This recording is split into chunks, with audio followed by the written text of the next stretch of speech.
I discovered even more fuck-ups done by the previous homeowner who tried to DIY the flip themselves. So behind me here used to be a tiled wall, and the homeowner right now, my customer, she wanted to remove the tiles. So I did. Right away, I noticed behind the tile on the substrate, it's not drywall, it's actually plywood. And when they were doing the plywoods, they were trying to put another piece of connecting plywood between the two, in the space between the two joists. But that's only necessary on the floor. So clearly, if they do the extra work there, they're expecting it to be necessary, but it's not. And this is how exactly you know somebody doesn't know what they're doing.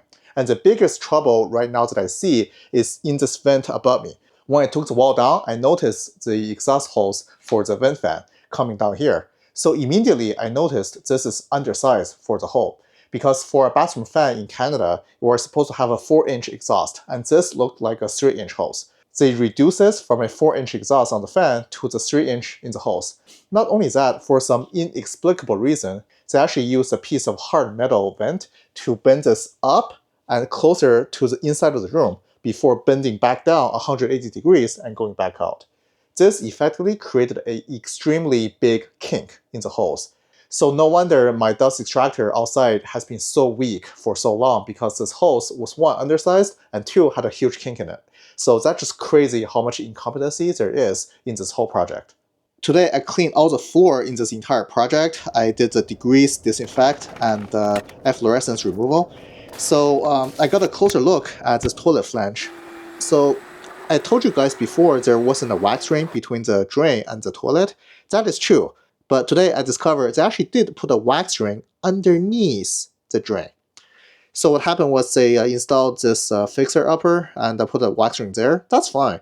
But they're supposed to put another wax ring on top of this, which they did not do. We use a wax ring because the toilet and the drain are both hard surfaces. So between the two hard surfaces, you want to have a soft cushion to seal it off. That's why we had the wax ring. But now they effectively had a gap between the toilet and the drain.